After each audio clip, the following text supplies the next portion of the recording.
Taking that contract was poor judgment.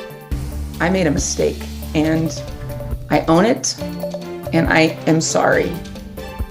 Good evening, and first at 5, an apology from Oregon's Secretary of State after news broke that Shemia Fagan was working a side job as a consultant for a marijuana dispensary chain, which had some Republicans calling for her resignation and the governor launching an ethics investigation. Thanks for joining us. I'm David Molko. And I'm Laurel Porter. Today, Secretary of State Fagan announced she is walking away from the consultant gig that paid her $10,000 a month. Let's bring in Mike Benner. Mike, Fagan says she originally took the job for some supplemental income. Yeah, Laurel, it may come as a surprise to people, but as Secretary of State, Shemia Fagan makes $77,000 a year, and she says that salary doesn't cut it, hence the consulting gig. But now she realizes that taking that side job was a bad idea for a variety of reasons. I owe the people of Oregon an apology. Fighting back tears, Oregon Secretary of State Shemia Fagan apologized Monday for taking a side job as a consultant for the troubled marijuana dispensary chain LaModa. I am sorry for harming the trust that I and so many others have worked so hard to build. Fagan's comments on trust stem from LaModa's past. Court records indicate the company and associated businesses have racked up millions of dollars in unpaid taxes and have been sued repeatedly for not paying bills. At the same time, LaModa's owners were making sizable donations to top Democrats, including Fagan. Additionally, as Secretary of State, Fagan oversees state audits, including the audit of Oregon's regulations on the cannabis industry, the same industry in which she was working as a consultant. Taking that contract was poor judgment. I made a mistake, and I own it, and I am sorry. Fagan said it was such a big mistake that over the weekend she terminated the $10,000 a month consulting contract. She said she had signed it in order to provide for herself and her 2 young kids, because as Secretary of State, she makes $77,000 a year. To put it bluntly, my Secretary of State salary alone is not enough for me to make ends meet. I don't have outside employment. I only have one job. And so I can't speak to what anybody else does. Over the weekend, Oregon Governor Tina Kotek expressed concerns over Fagan's work with LaModa. The governor has asked the Oregon Government Ethics Commission to investigate the situation and the Oregon Department of Justice to examine that audit. I look forward to the Ethics Commission because they will confirm that I faithfully followed Oregon's ethics rules and laws. I'm even more eager for the Department of Justice to publish their findings. Secretary of State Fagan is also eager for the opportunity to rebuild trust with Oregonians. Whether it's as a mom or a partner or a friend, I don't always get it right. But when I don't, I own it. I reflect and learn. We mentioned these sizable donations that LaModa's owners made to Fagan. She says she plans to redirect what's left of those donations to the Oregon Humane Society. Back to you. Thank you, Mike. And big news in Washington state politics, too, today. Governor Jay Inslee announced he is not running for re-election in 2024. He's been in office since 2013, and it would have been his 4th term if re-elected. Inslee's only the 2nd governor in Washington to be elected 3 times. The governor says he will spend the rest of his final term focusing on key priorities like homelessness, improving behavioral health services, and taking on climate change. But there comes a time, there's a season for everything, and this is a season to pass the torch.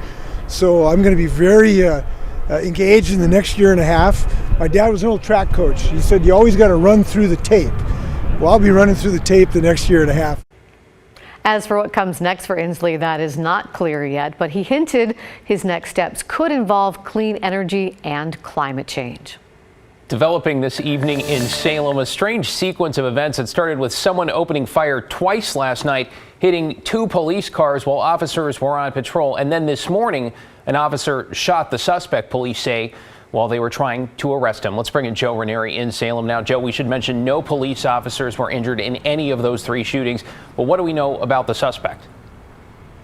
Well, not a whole lot. We do know that the suspect was arrested out here earlier this morning, but was shot at from police officers, and now that suspect was taken to an area hospital. We don't know the suspect's name or the condition tonight, but this section of Market and Fairview was shut down for a good part of the day. It opened about 90 minutes ago once the Oregon State Police concluded part of their investigation. But again, the shooting started a little before 8 o'clock last night. Officers and deputies spent last night and this morning looking for the person who was involved in these shootings.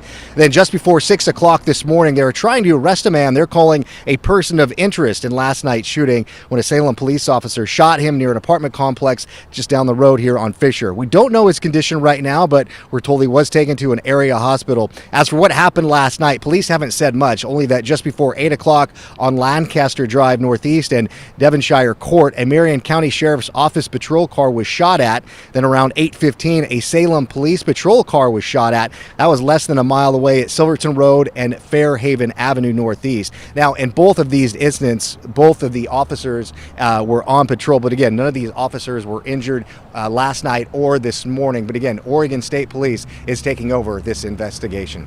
Reporting live in Salem tonight, Joe Ranieri, KGW News. Thanks, Joe. Appreciate that update. Let's take you to Portland, where police are looking for the shooter who killed 2 people in the Centennial neighborhood. Shots were fired early Sunday morning on Southeast Nageley Drive near Powell Butte. Officers say they found one man dead there and a second victim about a half-mile away. One neighbor who wanted to stay anonymous says she witnessed the shooting, which left a bullet in her car. I heard the shooting from underneath the balcony of my room, but I couldn't see anything. When the shots finished, I was able to see a car that left really quickly. Well, these would be the 27th and 28th homicides in Portland this year. For context, at this point last year, the city was at 34 homicides. Here is a story getting a lot of attention on CNN, Fox News, and other national outlets. A proposed bill in Oregon would make removing homeless camps from public property illegal. And here's what makes it even more controversial. Parts of the bill would allow people who are homeless to sue for $1,000 if they're harassed or told to move. But what's not being widely reported is the bill is dead, at least for now. As Blair Best reports, there's still a public hearing on it later this week, and it's not the last time it will be discussed either, since unsanctioned homeless camps are a point of controversy. There's a relentless rhythm on the streets that's become routine, affecting everyone, regardless of where they sleep. Felt like, well, I'm just a worthless person sleeping out on the street. We've heard Charles Lindsay's story before. Homeless since he was 18 and his campsite cleared by the city. And I lost just about everything I owned. Done real cold-blooded. Josephine Allen is still fighting to get her things back after her camp was cleared a year ago. It makes me feel emotional right now because it's really a sad thing out here. They don't really realize people's lives is in stake. A proposed bill by 2 Democrats in Beaverton and Portland aims to change that. It's called the Right to Rest Act, and it would make removing unsanctioned homeless camps on public property illegal, and even allow homeless people to sue for $1,000 if they're harassed or told to leave, as long as there was nowhere else for them to go.